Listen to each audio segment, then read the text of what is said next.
Yang Berbahagia, Dato Sri Dr. Anwar Fazal, Chairman of Ting City, Sdn Bhd, Yang Berbahagia, Dato Sri Stephen Yap, Chairman of WOU Sdn Bhd, Yang Berbahagia, Tan Sri Andrew Sheng, Chairman of Georgetown Institute of Open and Advanced Studies, GEOS WOU, Dr. Douglas Carmichael, Member of GEOS International Advisory Board, members of the Wawasan Education Foundation, management and staff of GEOS and WOU, Mr. David Goh, founder of Entopia, Mr. Tan Yu Kai, guest curator, members of the media, esteemed guests, ladies and gentlemen. Spirited, Human Art of the Non-Human is an exhibition of art pieces collected by Mr. David Goh from indigenous artists throughout Southeast Asia during his butterfly collecting expeditions from Peninsular Malaysia to Papua New Guinea. The exhibition reflects on historical violence and inequities inflicted on indigenous people and the consequence these had on our modern perception of their lives and forms of expression. Thank you for joining us today as we mark the official launch of Penang's first of its kind art exhibition right here in the heart of Georgetown. The idea for this exhibition was sparked by the Georgetown Institute of Open and Advanced Studies, GEOS, under the visionary leadership of its chairman, Tan Sri Andrew Sheng. GEOS is an institute within WOU that was established to nurture and promote the advancement of arts, science, technology, and culture in Penang. WOU and GEOS are thrilled to bring David Goh's spirited exhibition to all. Without further ado, may I invite the chairman of the Georgetown Institute of Open and Advanced Studies, Tan Sri Andrew Sheng, on stage to deliver his welcome speech.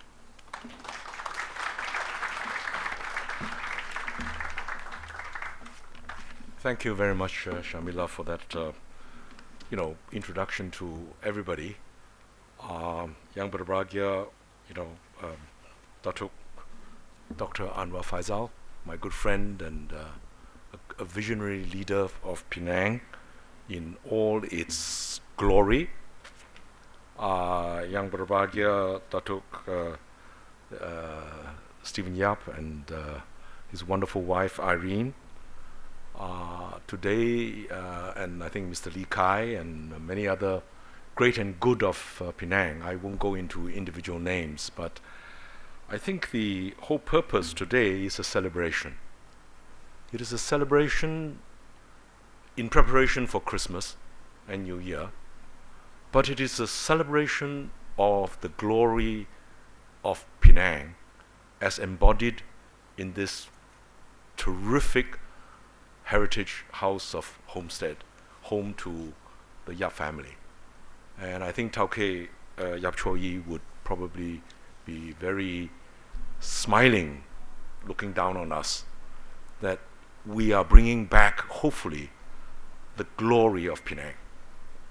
Now, the glory does not come from just shouting about it, but showing, the depth of talent, creativity, and imagination that exists in this, wonderful city and island and state.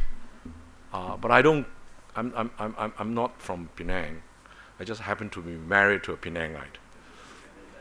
So as not a son of Penang, but a son-in-law, my job here is to actually today to welcome all of you and give you a little bit of introduction of why, we did this. The genesis of this exhibition is from the idea that, Wawasan Open University, which has inherited this wonderful building and site in Penang, must show and contribute back to the Penang community, the introductions to the arts, the science, the technology, and the energy and drive. And many of you here, like Datuk Nazir, Datuk Chok, and all are great leaders who have driven, including Joe Siddiq over there, right, who have actually worked together. Sometimes, maybe a little bit more frustrating because Penang has gone through its ups and downs. But we think the time of Penang has come.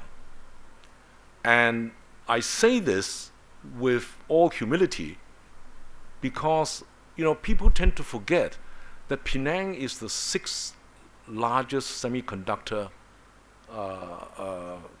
base in the world. And, even in the area of semiconductor design, we have 6,000 engineers, let alone maybe 20,000 plus other engineers who are leading and contributing to 1/4 of the exports of Malaysia.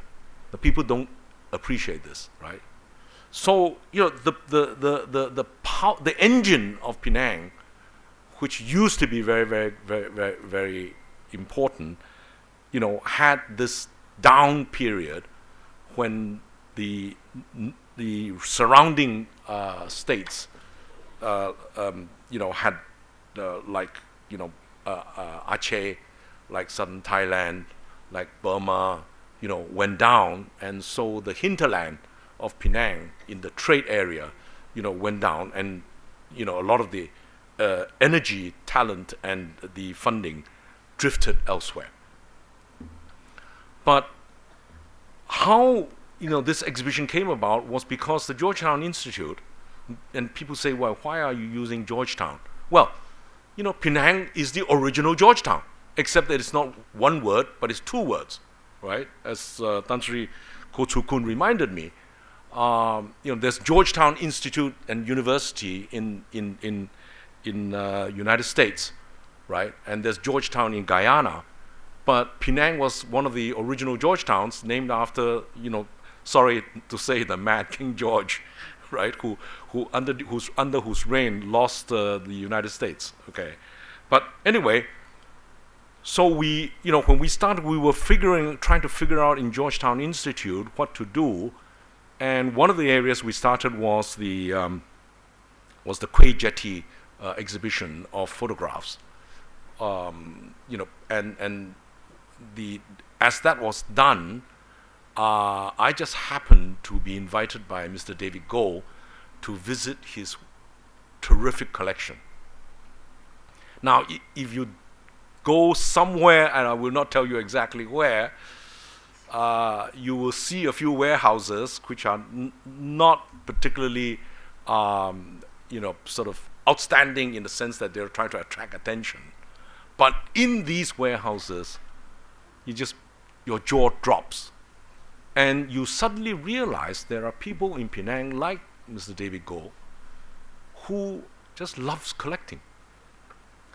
And it is characters like him who actually bring alive the kind of imagination, creativity, and entrepreneurial energy that created what is today the Penang Butterfly or Antopia. Now, so when I went to see it, I suddenly realized, Swampo and I, my wife and I, are also, like him, avid collectors. And I think I have the advantage over David that my wife is more disciplined. You are only allowed to collect this and not anything else, right? Whereas I think Vanessa, this should not be called the David, Goh collection. It should be the David Goh and Vanessa collection. At least she collected him, right?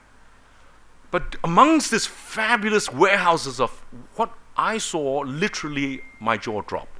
Here was this collection of, tribal art, which both my wife and I adore.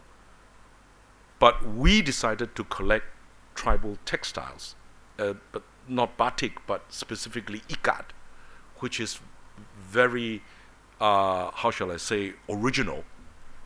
But what David has collected, and within his wide range, to me is what is exactly necessary for Penang to showcase that our range of interests range all the way from batik art, which we all tend to associate with, or street art, to interests in entomology, which is butterflies and insects, and also literally tribal art.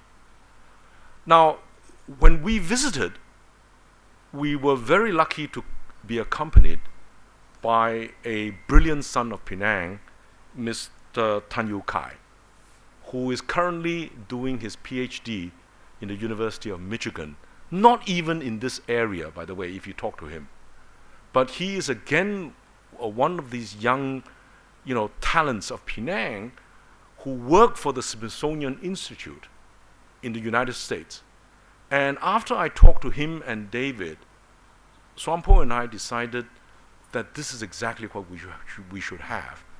And after a year and a bit, the exhibition is the result. So I will not describe this collection because you will see for yourself, how under the right ambience, it really showcases the power of imagination and creativity. So all I want to do before we invite Datuk Dr. Anwar to give his opening address, keynote address, is to really thank quite a lot of people. My first thanks, of course, is to the lenders of the collection, which basically is mostly David and Vanessa, the bulk of that collection, including his collection of paintings, which are there, one of which belongs to Mr. Tan Yu Kai. I think it's one, right? Correct? That's one. And then, just to supplement that you will see a collection of ikat, which is basically from West Timor in Indonesia, very similar to some of the collection that David has amassed. And there is a picture, there's a map of the Alfred Russel Wallace. Basically, he was the co-founder of the Darwinian theory of selection, and a much more modest man who actually wrote to Darwin and forced Darwin to disclose his findings earlier. And he was a very generous-hearted man. And so this exhibition actually followed that part of those tracks. We need, of course, as I said, need to thank Yu Kai for doing this curation, because this was literally a labor of love, if I may say so, and full dedicated passion. We did this through most of the time when he was away, right? But his time that was here, he was fully on it. Now, in the media contribution, I think we should thank Mr. K.C. Uy, who did the photography of these pieces. I don't know whether Mr. K.C. Uy is here today. If you so, raise your hands. And then Mr. Andy Tan, who actually did the map, and Ms. Lim Swan Im, who took the photography of the textile. Now, for the curatorial staff in contribution, we need to thank the Tropical Entomology House. Now, Ms.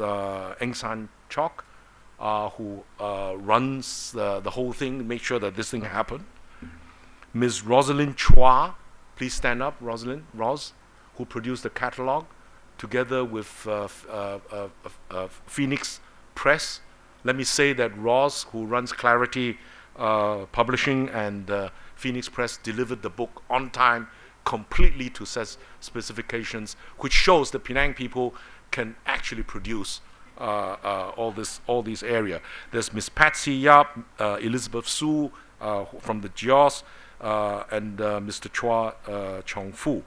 Now, from a lot of the GEOS side, Shamila, who was our MC, Natasha from WOU, Diana and Bala. And I want to especially mention, this exhibition could not have happened without happy events. Mr. Ong Chin Tiong, Ms. Lu Yong Yong, Ms. Ng Kai Yin Shin, who we gave complete free hand to put the exhibition together, and they just did it to complete satisfaction. It goes to show the talent that we have. Now, last but not least, I think we should particularly thank Ms. June Aida Abdullah, Mr. Azad Ndadul Hok Losko, Hanis Adam, and Hairo.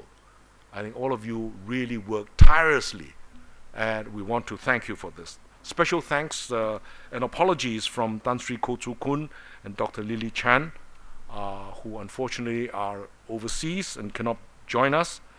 But let me now, I think, thank once again Datuk Sri Stephen Yap, the governor of, chairman and governor of the Board of Governors of Board of Wawasan Open University, and Irene for allowing us to have the opportunity to use Homestead. And finally, let me introduce my good friend Datuk Sri Anwar Faisal. Datuk Sri needs no introduction. He has such a long history, not just in the United Nations, where he worked to push the name of Malaysia with his brilliance, but when he came back, he was a leading light activist, and in the social enterprise NGOs here, he has contributed tremendously and written a lot. But as chairman of Think City, he contributed significantly to the transformation of Penang by, as many of you know, when Penang got the UNESCO heritage, the federal government gave $20 million, and I think City was born to help us take Penang to new heights. So on that note, can I introduce Datuk Dr. Anwar Faisal to give his opening address. Thank you.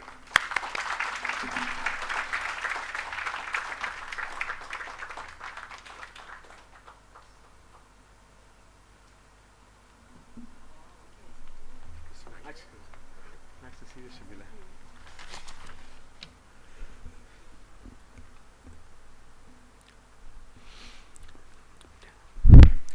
I used to be a state athlete and held the state record for 1,500 meters for many years.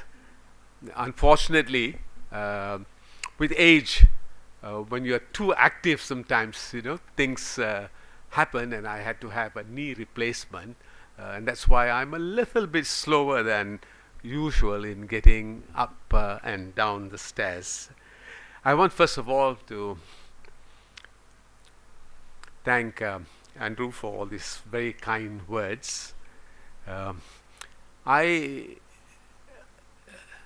have my own salutation that I invented because I am part of in fact I founded the international movement against the proliferation of salutations. And from research, I have been told that Malaysia is the country with the most amount of salutations. And the sad thing is that they repeat those same salutations with every speaker who comes up on that. And that takes up 1/3 of the time that is here. So Malaysia is very, very special. I like to say citizens of the universe. Yeah? That's what we are. And that's what they were. Children of Mother Earth. And that's again, the whole link that we have between ourselves and earth, which gives us life, and we give back to it by being trustees of Mother Earth. And then I say, brothers and sisters, Assalamu alaikum, may peace be on you.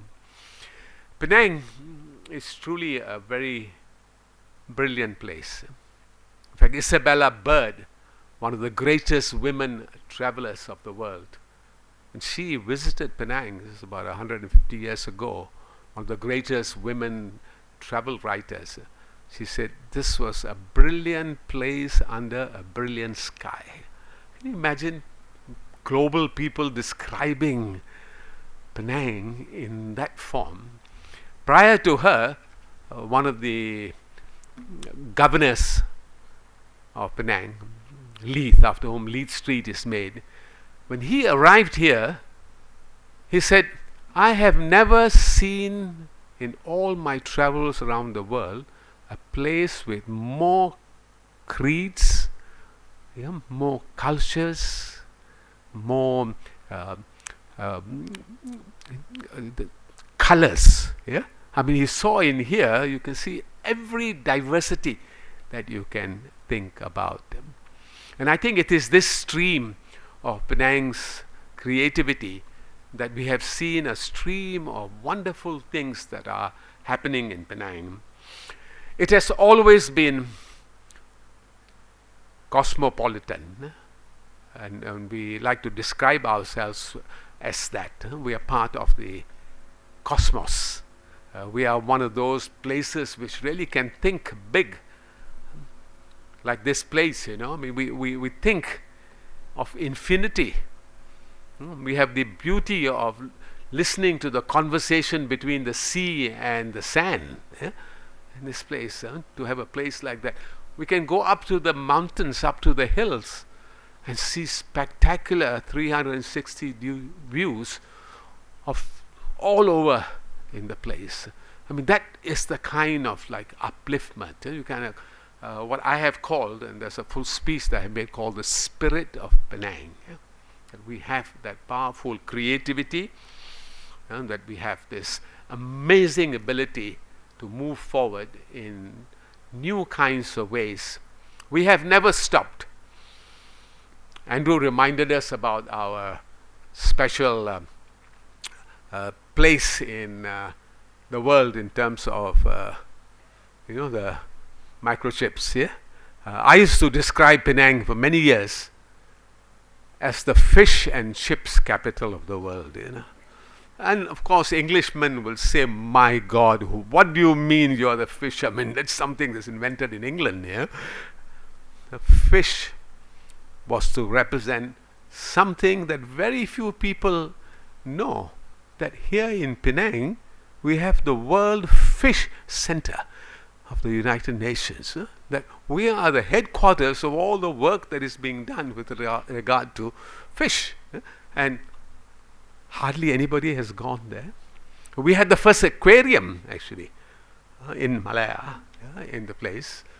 It was moved and moved again to some place where most people don't even know that an aquarium exists, apart from the nice thing that you can visit in Burma Road, where they have a kind of mini aquarium. And that World Fish Center, the United States World, is again a fascinating place of how Penang is that kind of creative and magical place that provides home, beautiful place to stay. The power of the variety of food that we have. It's unbelievable that there is nothing in the world that you cannot find in Penang. We began one time a campaign of getting rid of migrant workers, and the people who were talking or wanting to get rid of migrant workers forget that we ourselves are a nation of migrants. No, we are a nation of migrants, and that every group from anywhere in the world that came to Penang contributed culture, contributed festivals, contributed songs and music and every conceivable thing that you like, the clothes that we can wear. If you just take a photograph, I mean, you can see everything that you can find in different parts of the world. And today's story about a group of people who went back to 40, 50,000 years ago. People forget also that we actually are now discovering that we have the oldest, in a way, so-called civilization or human races here in Penang. That we found a body, of a woman that's much older than Lucy in Ethiopia. We are exploring Bujang Valley and looking at amazing things that are happening there that tell us about the past, about the celebrations, about the people who were here. We had people who used to be buried in pearls, that are taken in shells, seashells taken from the sea. The battleground will be they'll be buried in shells, and we found those in the place. So the story of Penang is such that we have a history of something really to be proud about, that the world will be proud about.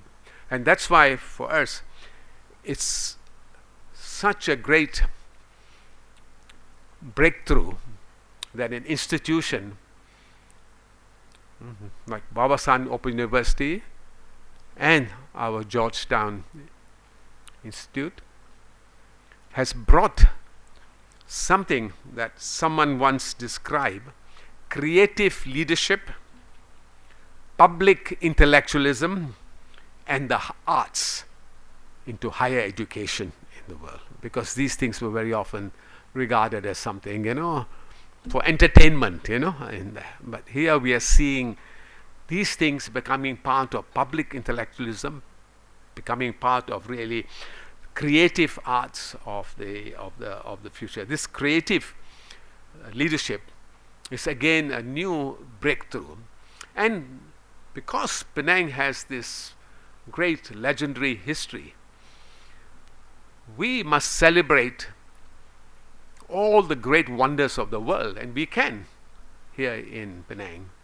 And it is really a joy that, Andrew, that you brought this thing, very special thing, and opened up this space now for new kind of thinking, new kinds of celebrations, new kinds of things that might stimulate people to say, wow, I didn't know about these kinds of things. And I think this will be a new kind of journey, a new kind of leadership that Penang also very badly needs. USM has also done some remarkable work. They had a kind of creative arts place, but very often there are universities that are too far away and not engaged with the community. The most important thing is how we engage with the community. We begin to involve them. We have open spaces where people come and can see and can celebrate and can learn. We happen also to be one of the places where in the last 15 years more books have been published about Penang than in all our history from time beginning. So something is also happening in Penang in terms of publications. The remarkable little book publishers that have emerged in Penang, the number of books, Clarity, Arika. We've had now bookshops that are emerging as also not just selling books but cultural centers. If you look at the way Hikayat is operating, and these are the kinds of things that we celebrate. One of the most important areas that we have not gone close until today is this cultural vibrancy of what was one time called Sundaland. We talked about the Wallace line, where, he drew one kind of people and suddenly everything changed at a certain point. We had these two streams of people from thousands and thousands and thousands years ago. Stream that is supposed to be coming from Africa, India, here. Another stream that's supposed to be coming from China, and you had what the British call aborigines. Yeah, I know where they got the word from.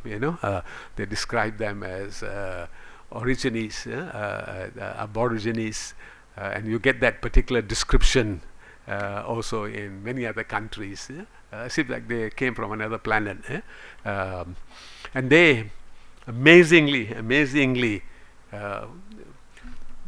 made this world their home, and they brought with them the creativity. I mean, if you see the work of art, you will now have to open up a whole school of carving, and and you'll require 3 years, 4 years of learning of how to make wooden sculptures, and and get messages, because each one of them is also a very powerful message.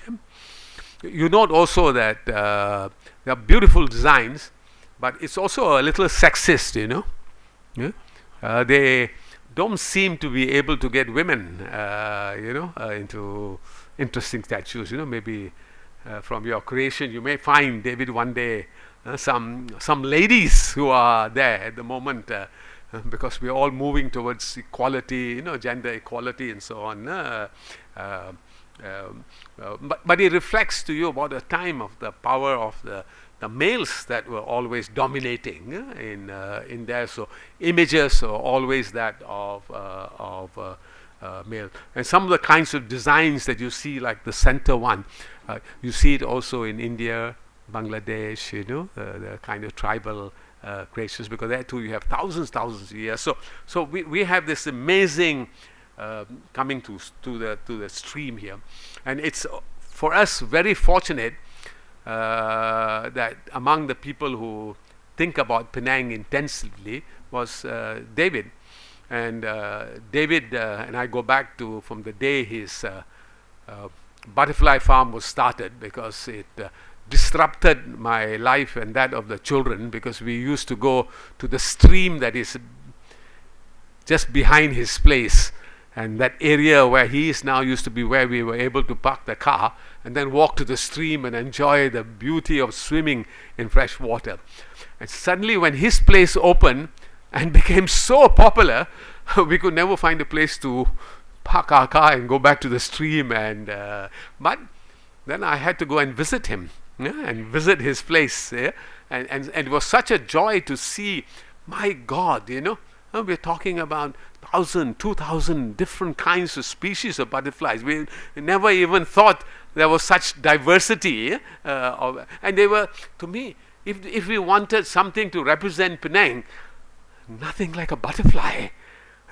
All that beauty, that joy, that diversity, of how they live out of nice, honey, from all that you learn amazing things.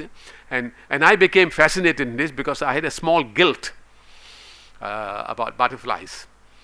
We had a royal family member from Japan coming here in the early 1970s, and his passion was butterflies. And Lim Chong-yu said, he's very interested in butterflies. Where can we take him? And that time David was not yet around. So what we had to do was that we had to create something to impress this member of the royal family. He was a crown prince, later became, I think, the king of Japan, the ruler of Japan. And so we were looking around to find somebody who was interested in butterflies. We found one person in Butterworth who was one of the leading collectors of dead butterflies. He had a book, and he had all these things, and wedding presents very often were always even sometimes illustrations of butterflies, because it had a very, very good symbol. So with his help we were able to identify, and he said, look, sorry, we have to create one. So we worked with the botanical gardens. for about 3 weeks to capture all the different kinds of butterflies that were all around, and told people, if you've got butterflies, come and contribute, a dignitary, a royal family person is going to come and visit. And we had several hundred we managed to get. We created a structure in the botanical gardens, and then we put all the potted plants, in there, and put all the butterflies in there. And when the prince came and we took him there, he was impressed. You guys, amazing work. And he looked at, was asking for the names, and we called this Indian person from Butterworth to have to explain. He was just amazed. But of course, 3 weeks after that, all the butterflies died. Because we never knew about the ecology. We never understood their life, and their life cycle, and it was an amazing thing. It was a massacre, in a way, of butterflies. So when he opened his place, I said, my God, that's wonderful. It's a blessing. Now people are really going to learn the truth about butterflies, the truth about what a power they are in that. So we celebrate really something very, very special, very, very unique. A lot of people, when they look at the history of different places, they forget very often the indigenous people. In the period of so-called civilization, and they use that word, the civilization, the worst destructions occurred all over the world. And the worst discussions was the massacre of native peoples all over the world. Whether you take the Native Americans, whether you take in Africa what's happening, you go around the world. They were a nuisance, and the so-called civilized world was actually destroying another civilization of a period that had its own uniqueness. And this was ignored. What was wonderful, and it took years and years and years of negotiations, that finally the United Nations developed a charter. It was called the United Nations Declaration of the Rights of the Indigenous People. Fantastic, that actually there is now a declaration of the rights of the indigenous people. And it went through the United Nations Assembly. And you would think the whole world would welcome such a declaration. It's a kind of seeking forgiveness, recognizing them, and their wonder, and all the lives, even technologies. People are now learning scientific technologies. I call them rainbow technologies. How you use the sun, how you use the water, how you use wood. Just all the things that are part of your life. You create, your food. You create your furniture. You create everything that you actually want out of these kinds of things. And 4 countries actually opposed the adoption of this declaration. And I'm talking of 2007. I'm not talking of 1007. 2007, that's like yesterday, At this time of the world, people were looking at the continuity of the people who were the continuity of this particular tradition as something that was a shame, something should be discarded, treating them as scum, you would say. And you know who those 4 countries were? You want to guess? I put them in alphabetical order so that you won't think that I am biased here. Australia, Canada, New Zealand, and the United States of America. Can you imagine that? You would think, what, 2007? And we have no respect, yeah, no concern, no feeling or guilt about these things. These 4 countries opposed that resolution, that adoption of this declaration. And nearly a dozen abstained, which again showed you, I mean, these guys have no conscience.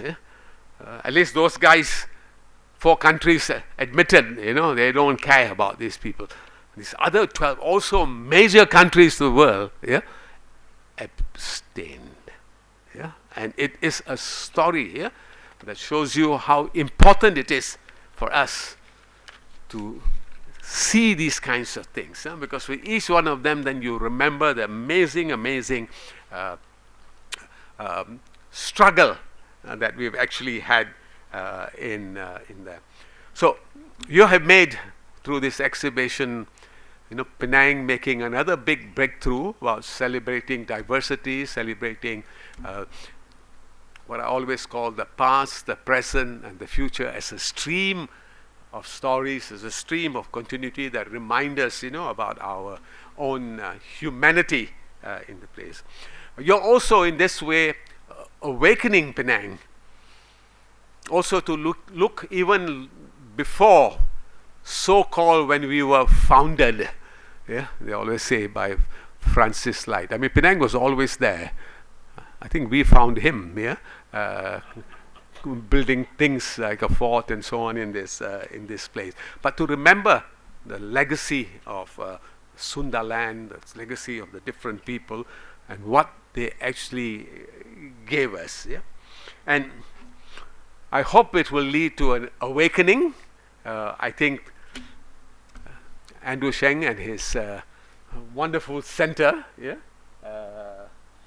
this now I think is taking a journey, a really wonderful journey, to bring a whole new way of thinking, what I had called this combination of creative leadership, of public intellectualism, and the arts in higher education. With that, it gives me a great pleasure to declare open this exhibition. Thank you.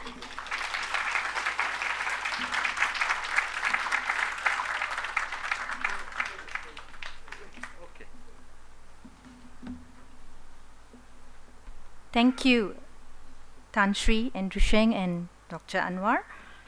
So, and now, I would like to call upon our guest of honor, Yang Berbahagia Datuk Sri Dr. Anwar Faizal, to receive a special memento as our token of appreciation from Tan Sri Andrew Sheng.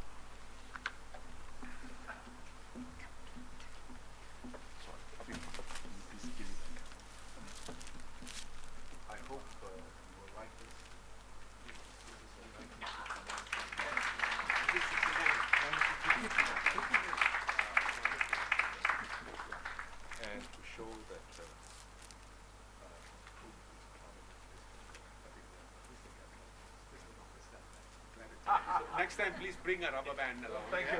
Don't remind my wife to do that. Thank you. Let me hold it for you. Come. No, I can go down. I'll take this.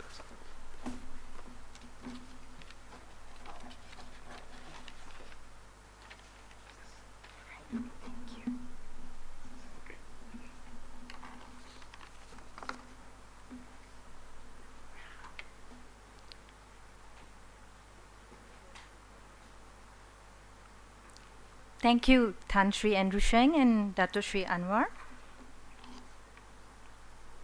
Ladies and gentlemen, it is my delight to invite the guest curator of this exhibition, Mr. Tan Yu Kai, to say a few words.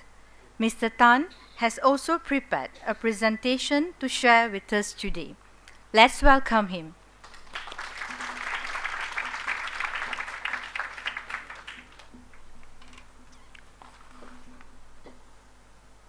Thank you, Shamila. Good afternoon, denizens of the earth. I'm taking a leaf out of your book. Thank you all for being here. This is going to sound a bit like a wedding. Thank you all for being here today to witness a historical moment in the long and illustrious art history of Penang. In no time, we are gathered here today to celebrate an unprecedented achievement in artistry, in patronage, and in collecting, the three pillars that defines any art community as vibrant and mature. Which is why I think before I start to tell you my story of three parts, that I would like to give a big shout out to Tan Sri Andrew Sheng, Puan Sri Lim Suan Po, for supporting this exhibition from day one. Can everyone put their hands together? I know how awkward it is to acknowledge yourself, so we forgive you for that omission. All right, so when I first visited David's collection in 2018, like most private collections, it is, to use the technical term, a terrific mess. Emphasis on the terrific. As Andrew was talking about, your jaw drops at the scope and the scale of the exhibition. There were thousands of treasures, of which only 80 or so made the show today. But it was also a collection like no other. Among the thousands of objects, there was over 1,000 tribal art pieces collected from Peninsular Malaysia through Papua New Guinea, including many islands that are rarely visited by people from, quote-unquote, the modern world. In many ways, that collection space, that secret warehouse, resembled cabinets of curiosities, which are these really special rooms that used to grace the halls of wealthy European households, with things from faraway places, odds and ends, that served to delight and entertain guests at dinner, to spark delightful dinner conversations. However, when Tan Sri Andrew came around and said, "You guys put together a show in Homestead," we came up with something much bolder. We came up with something more ambitious. We came up with something experimental. We wanted to have the exhibition not look like a textbook, because we have textbooks for that. We don't want people to come in and feel like they're being schooled. So we fell back on a revolution that is going around the world today in major institutions all around the world, which is the conception of the Ideas Museum, to reimagine museums as public spaces for civic engagement and education that doesn't have to be dusty or boring or tedious. So, with that in mind, we developed a schema that included media, innovative texts, in fact, minimization of distracting texts in the exhibition, so that you are not constantly distracted by where did this thing come from, how old is this thing, but rather taken the experience, the magic of the objects themselves. We got rid of this old-fashioned encyclopedic model of exhibiting objects, and I distilled 5 stories from the collection that seem somewhat distant to our lived realities, but remain deeply relevant to local struggles that we face day to day and global problems, including humanitarian crises, warfare, pandemics, climate change. I asked a question to David and myself, and of the artworks. What lessons can we learn by looking at these artworks from indigenous communities around Southeast Asia that may pave a way for us out of this global crisis that we're encountering from day to day? Now, most, if not all of us, are city dwellers. We are so used to the idea that you turn on a tap and clean water flows. We're so used to the idea that you go to the market and there's fresh fish on the table, there's fresh vegetables on sale. Rarely do we consider, where do these things come from? Is that supply going to last forever? David is a visionary, not only in terms of butterfly breeding, not only in terms of collecting, but also in his attitude towards nature. He believes deeply in conservation, and collecting tribal art pieces is where it bridges these two worlds of his greatest loves, arts and the sciences. Environmental conservation, healthy ecosystems, do more for us than ecotourism, which is like the default answer when people ask why conserve natural environments. It is more important to protect natural environments than just so that your grandchildren will see a tiger. After all, that does not put food on the table, right? So, ecosystems provide us with essential services that we rely on day to day for our survival. And these are services that are usually free of charge, and we often take for granted. We rely on mountains to keep local, regional climates bearable, such that cities around them, including this one, doesn't burn up on the hottest of tropical days. We rely on forests to regenerate soils on which we grow agricultural crops. And more subtly and often undervalued is the role of ecosystems in providing us with cultural significance and sense of place. Close to home, this is in Lodging in Kelantan. Many of our agricultural lands that are currently actively being developed, often at the cost of indigenous communities, are on indigenous lands for a good scientific reason, because these are the places around the country where soil is most fertile, because the forests are the healthiest. Along coastal cities, well, like this one, we have the freshest source of seafood, and we Penangites know a thing or two about good food. Without coastal systems, we will not have cockles in Char Kway Teow. And there is no icon in the world of botany that is more recognizable on this earth, probably, other than the Rafflesia, one of the world's largest flowers, which grows almost literally in our backyard. This was photographed in Perak. And these flowers almost exclusively grow on lands stewarded, safeguarded by indigenous communities.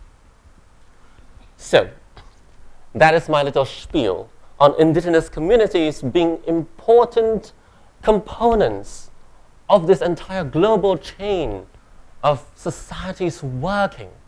But despite their important role, less than 5% of the global population consists of indigenous peoples. Part of this is due to the historical violence, the massacres that Dato Sri Anwar was talking to us about. However, that 5% of people on this earth safeguards 85% of biodiversity. That is, 85% of the species we know live on lands that are being cared for generation after generation by indigenous peoples. The same biodiversity that brings us all the ecosystem services that I was talking about, the same ecosystem services that our supply chains, that our food supply relies on. In fact, over half of the world's economic output, 55% of global GDP annually, relies heavily on ecosystem services, a free service that indigenous communities safeguards for people like us who considers ourselves modern. So to put it plainly, all of us in this room owe our lives, our lifestyles, our livelihoods to indigenous peoples, the very people that societies around the world, governance around the world, are pushing over the brink. These people, through the consumption of artworks that are more than just decorations in the home, these are links and conduits between this world and the spirit world. They use these artworks to talk to ancestors, to talk to natural spirits of the land. Now, this is more than superstition. By doing so, these people receive knowledge, value systems, worldviews that tell them what to hunt, where to gather, and how much. Using these artworks, they create a social system that safeguards the natural world around them. But under constant pressure to develop economies, and I'm sure David will tell you a thing or two about it, indigenous peoples are being pushed out of their lands, and they have increasingly reduced the amount of services that they could provide for our environment. After all, knowing what we know about ecosystem services, this is a deeply short-sighted strategy. By pushing these people out of their lands, we are trading short-term economic gains for long-term disasters. We are trading essential services that support all our lives for a little tick in profits before the next election cycle. David Gore knows a thing or two about building things that last. David Gore knows a thing or two about eternal contributions, legacies to the natural world and to the art world. And so I've been given the unenviable task to introduce David Gore, largely because he's a man that doesn't need much introduction. Let me try to do justice to that. David Gore was born the son of a trishaw rider. He came from humble beginnings and found kinship in people like Alfred Russel Wallace, the scientist that Tan Sri Andrew Sheng was talking about, someone who was the underdogs of society.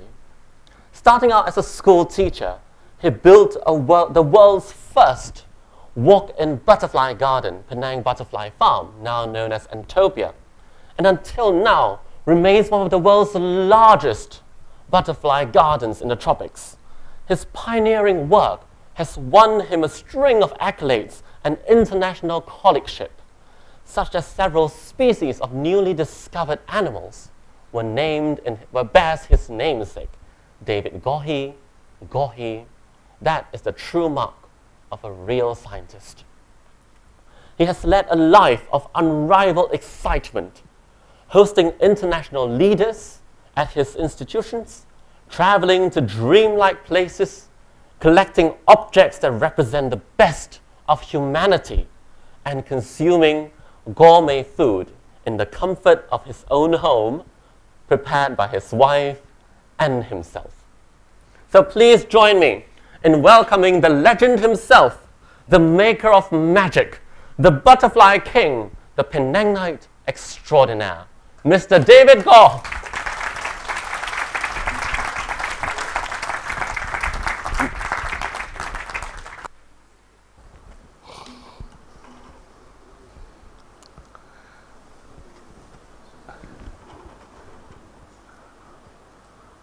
I was actually made wordless by speeches that I just listened.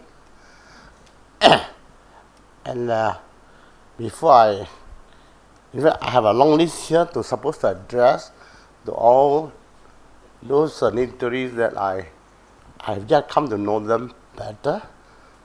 But with the precedence set by my other earlier speakers, so I was want to seek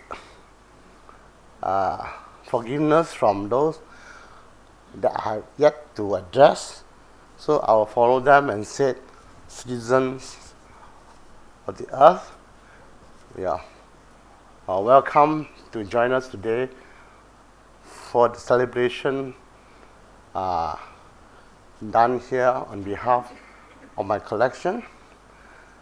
I am extremely touched at my age, where I've just reached 80, and I presume that I had enough limelight for myself in the past, but I never knew that Tan Sri Andrew Sheng threw me another fantastic limelight, that I'm standing here really with unexpressed joy, joy of my life, which actually I have already accumulated endless joys. This is going to be one of my biggest joys of my life, that is today.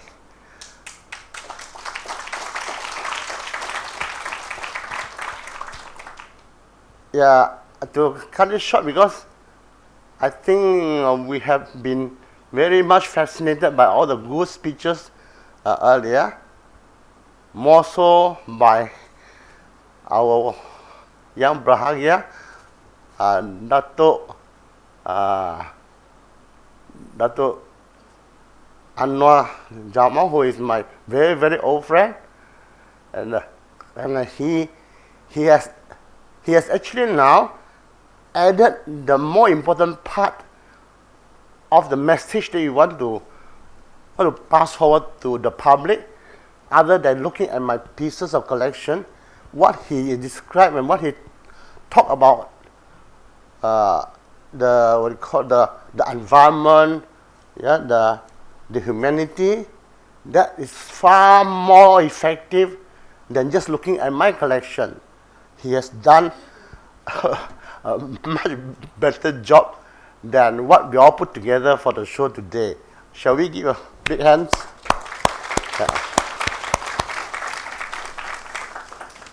Yeah. I'm so full of emotion about expressing my gratitude to quite a few people around here who have actually made this thing happen today. And of course, Tan Sri Andrew Sheng and his beloved wife, Dr. Poswan. And when they stepped into my warehouse, and I was too shocked to hear it instantly from him that he want to consider using my collection to have a big show, in Penang at our Wawasan University's homestay. Wow, I say, I just cannot believe that. But then he pursued it without stopping, without delaying. So myself and my good friend Yi Kai have to work right from almost a year ago until now, non-stop trying to polish up everything. And Yi Kai and myself share a lot in order to come up with the book that he has very well written. And he has also done the most unprecedented curatorship, where he doesn't follow the usual standard. That's why I was commenting in my messages to him this morning that the work he has contributed to the whole display is unprecedented. Yeah, never follows the usual standard.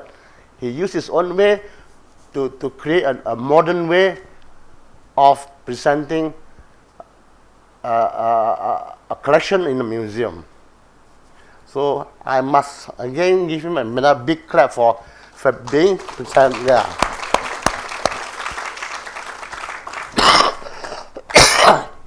In fact, I'm at the end of my flu, so I'm now okay today. I can speak well. Yesterday my voice still very bad, so it's fortunate I can still speak. And I try not to waste too much of my chi. I still have to keep some chi to to go on for the day. Yeah, and of course, many of my friends and from those who are around may want to know how I went about collecting all this big mass of to other people is like a chunk, to put in my warehouse. But actually, all this boils down to the origin of the habit that I have inherited from my maybe perhaps my inner self, that collecting is all the while right from day one when I started playing with my insects and butterfly. I need to collect specimens and I need to create a collection. Yeah? So creating a collection is already all inside me. So collecting, then subsequently I also have created many other collections. Yeah, I have a huge range of coins and notes, and then so many things. So when whoever can call me up for a cup of tea, I can tell you a lot more. Anyway, what I want to say is, this habit of a collection originated from my insect, and that has led me all the way until today to all people with my big mess in my warehouses. I collect almost everything right from the kampong people. Many of the utensils that they use in the villages, and I also collected grease, which I'm not supposed to. In the end, I passed on to my brother friend Muhammad Dali. So he is now the owner of my collection. That I'm not supposed to have it. So Muhammad Dali is my real brother. Yeah, my real brother in the sense that we were together 40 over years. He's from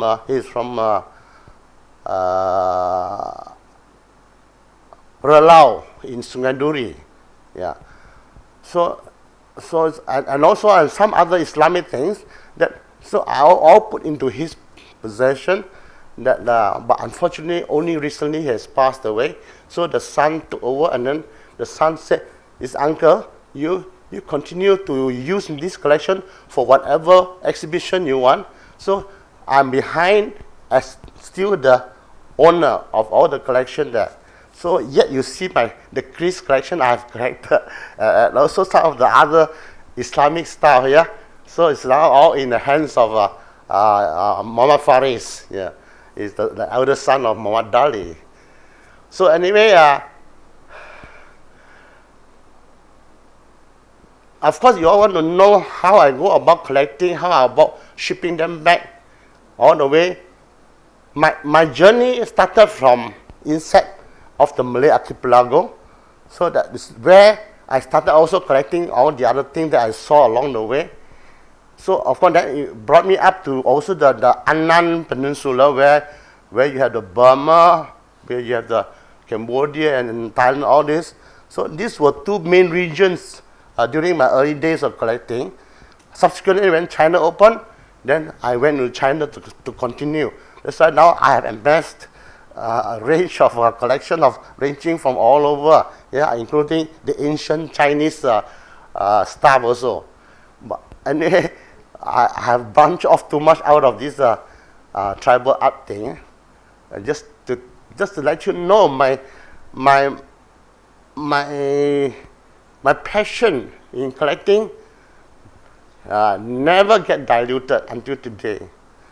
So behind all this, I'm so glad that Tan Sri Andrew has included what I want to speak also about, what he has just said. That is my second half.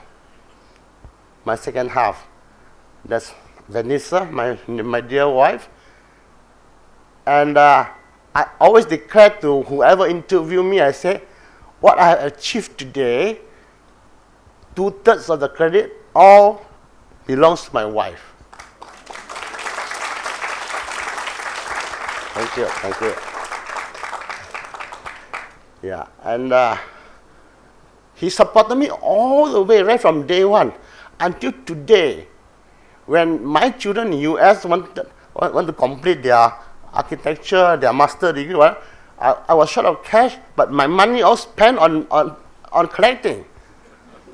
So I had to pledge two. One is an apartment unit, one is a house, to get new cash to send to my children. So that's me. I always collect until my pocket is empty. So until today, the same thing. I think Tan Sri knows me that I'm never cash rich. Yeah, never. But that gives me a lot of joy. You know, without money, it's a joy to me. And yeah, and of course I still owe people money around. But I think these people forgive me a lot because they know me. So that's my life. You know, I have gone through simply too fulfilling. Yeah? I can't even describe. The only thing I can say is, throughout my whole life, I've always accumulated joy, little joy. So all this little joy added together, you really recall it, it becomes very big joy. And today, I have the biggest joy of my life. Yeah. In order not to take too much time, of course, I start talking about my life, my story. I think it will take I will forget about myself, and then it will take too long a time. I better know how to, limit myself. I can only say that I'm always open to whoever wants to contact me for whatever tea time, chit chat, whatever other thing, or even come to visit my house. Then we can have a long time, long storytelling. So all these are welcome, okay? Because so much that I can't just explain too much here. I hope many new friends who have yet to know me, I'd like to welcome you all to meet up with me, and we share a lot more. Okay? So shall I end my speech now, and thank you very much for today.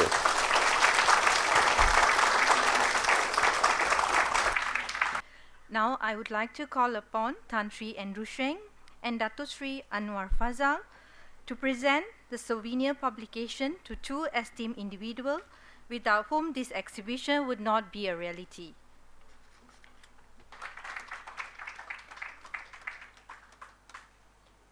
Next, the curator of this exhibition, Mr. Tan Yu Kai.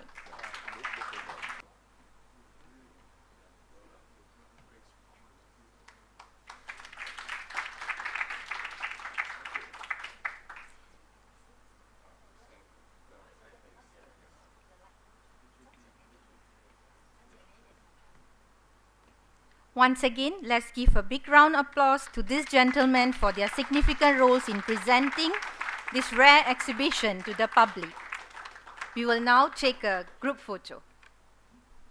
I think that ends all the lectures and everything, so we can all invite you out for some tea, and then feel free to go and see the exhibit. And that's the end of this evening. Thank you so much for coming, and I hope you enjoy this evening.